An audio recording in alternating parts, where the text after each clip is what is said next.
Hello everyone, welcome to the Kapil classes for English let's start the class. और आज की हमारी क्लास है वो है होमोफोन के बारे में। होमोफोन होते क्या हैं? सबसे पहले अगर इस वर्ड की डेफिनेशन की बात करूं तो देखिए, होमो का मीनिंग होता है सेम, प्लस अगर मैं फ़ोन की बात करूं तो इसके तो वैसे मोबाइल फ़ोन भी होता है, लेकिन इसका एक मीनिंग और होता है, दैट इज़ कॉल्ड साउंड, यानी कि सेम साउंड।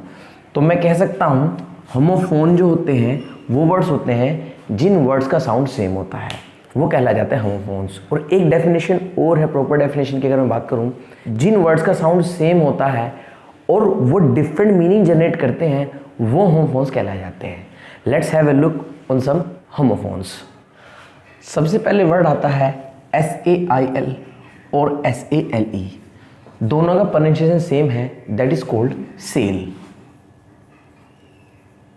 लेकिन दोनों में अंतर क्या है? देखिए, ये सेल तो होता है नाव चलाना, और इसी से वर्ड बना है सेलर, जिसे नाविक बोलते हैं। तो सेलर होता है नाव चलाने वाला, और ये सेल आपको पता ही है, सेल लगी हुई है किसी चीज़ को बेचना, यानी कि सेल लगी हुई है, आप यहाँ से ये खरीद सकते हैं, वो खरीद सकते हैं। तो जो चीज़ खरीदने की बात आती है वैसे तो बाय होता है, लेकिन सेल इसका मीनिंग होता है बेचना, या कहीं पर सेल लगी है, डिस्काउंट की सेंस जब आती है तो वो सेल होता है। नेक्स्ट होता है 8 और 8। दोनों की प्रोनाउंसिएशन सेम है, लेकिन अंतर क्या है? इसका मतलब तो है नंबर होता है 8, और ये सेकंड फॉर्म होती है ईट की, ईट, एट, ईटन खाते हैं। Like I eat mango, yesterday I ate mango, तो उसके लिए हम ये सेकंड फॉर्म यूज करते हैं। नेक्स्ट आता है सन और son, like he is the son of mister Jha, ये मिस्टर झा का लड़का है। नेक्स्ट नाइट और नाइट। देखिए, इस नाइट का मीनिंग तो होता है ए ब्रेव सोल्जर, या ए ब्रेव मैन भी लिख सकते हैं, ए ब्रेव सोल्जर, यानी कि एक बहादुर सिपाही या बहादुर इंसान भी बोल सकता हूँ। Who fights bravely in a war, यानी कि एक इंसान जो युद्ध में बहादुरों की तरह लड़ता है, दैट इज कॉल्ड नाइट। और नाइट ये तो आपको पता ही है, रात। नेक्स्ट आता है मेल और mail. And mail means letter, यानी कि ईमेल, वो इलेक्ट्रॉनिक मेल बना है। जैसे शॉपिंग होता है, जो हम मार्केट में जाकर शॉपिंग करते हैं, तो ई शॉपिंग, इलेक्ट्रॉनिक शॉपिंग, जो हम ऑनलाइन शॉपिंग करते हैं, तो इसीलिए मेल से बना है ईमेल।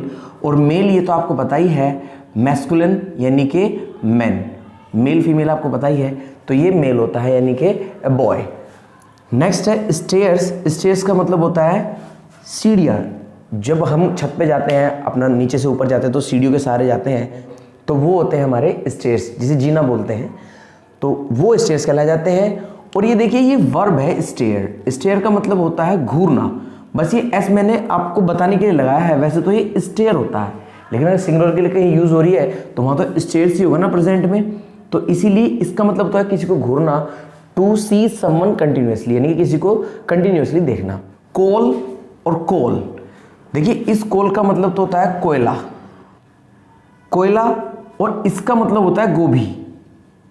गोभी की वैसे कई वैरायटी होती हैं, लेकिन ये होती है फूल गोभी। जो फूल गोभी होती है वो होती है कॉल। नेक्स्ट आता है प्रे और प्रे, दोनों का प्रोनाउंसिएशन सेम है। देखिए, इस प्रे का मतलब होता है प्रार्थना करना, जो हम प्रार्थना करते हैं, दैट इज कॉल्ड प्रार्थना करना। Like I am praying for my exams, I am praying for my result, किसी के लिए हम दुआ करते हैं, I will pray for you, मैं आपके लिए दुआ करूंगा।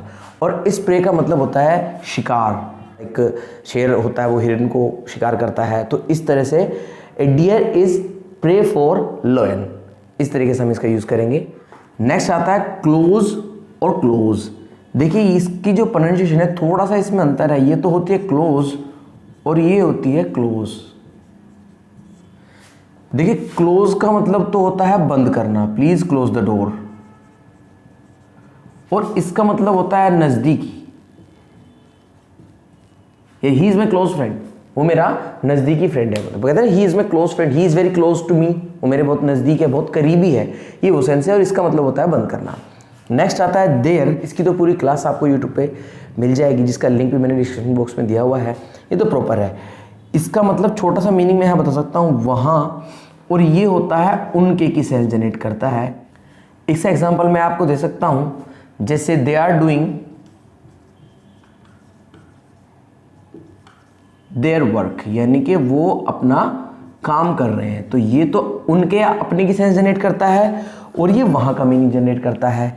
एक होता है दे आर, देखो ये भी देयर बोलता है, ये क्या है, ये शॉर्ट फॉर्म्स है। दे आर की शॉर्ट फॉर्म्स होती है देयर, ये भी देयर ही बोलता है, तो वो दे आर की शॉर्ट फॉर्म्स है। Like they are my friends, ये उस सिचुएशन में है। नेक्स्ट है हैंग और हैंग। देखिए फर्स्ट फॉर्म तो दोनों की सेम ही होती है, लेकिन इसको समझने के लिए बस इनकी सेकंड फॉर्म समझना पड़ेगा। इसकी सेकंड फॉर्म तो होती है हैंग्ड और इसकी सेकंड फॉर्म होती है हंग। देखिए इसका मीनिंग तो होता है किसी को फांसी पर लटकाना। आपने सुना होगा to be hang till death, जब मूवीज़ वगैरह में देखते हैं तो to be hang till death यानी कि जब तक ये मर ना जाए तब तक तो इसको फांसी पर लटकाए रखो। तो इसकी सेकंड फॉर्म तो होती है हैंग्ड और इसका मतलब होता है हंग। इसका मतलब होता है कि इस चीज़ को टांगना, इसी से वर्ड बना है hanger. Please hang my shirt, I hung your shirt, मैंने आपकी शर्ट जो है वो टांग दी है। तो ये वो सिचुएशन है। नेक्स्ट आता है इसके प्रोनाउंसिएशन। देखिए इसमें थोड़ा सा हम कंफ्यूज होते हैं, ये आप थोड़ा ध्यान से समझिए। इसका प्रोनाउंसिएशन होता है करियर और इसका प्रोनाउंसिएशन होता है कैरियर। यानी अगर इसको बोले इंग्लिश में तो इसको बोलते हैं हम करियर और इसको बोलते हैं कैरियर। और ये वर्ड बना है कैरी से, कैरी बैग आपने सुना है किसी चीज़ को कैरी करना। तो ये तो होता है हमारा फ्यूचर जो हम बनाते हैं, हमारा भविष्य, हमारी लाइफ जो होती है। और ये होता है कोई भी वजन ढोने का इंस्ट्रूमेंट, चाहे वो कैरी बैग हो चाहे वो, तो उसको हम कैरियर बोल सकते हैं। यूजुअली आपने ट्रक वगैरह जाते हैं उस पर लिखा रहता है पब्लिक कैरियर, तो वही होता है it things which carry the products and which delivered from one place to another place. यानी कि एक ऐसी चीज़, ऐसा कोई भी इंस्ट्रूमेंट, कोई भी प्रोडक्ट जो चीज़ों को एक जगह से दूसरी जगह ले जाता है, वो कैरियर कहलाया जाता है और ये हमारा भविष्य होता है। ये कुछ होम फॉर्म्स थे जिनको आप याद कर सकते हैं और अपने कन्फ्यूजन जो है सारे क्लियर कर सकते हैं। अगर कोई क्वेश्चन क्वेरी है तो आप कमेंट बॉक्स में लिख सकते हैं और इसी तरह हमारे चैनल को सब्सक्राइब करते रहिए, लाइक करते रहिए। Thank you very much, god bless you, take care, bye.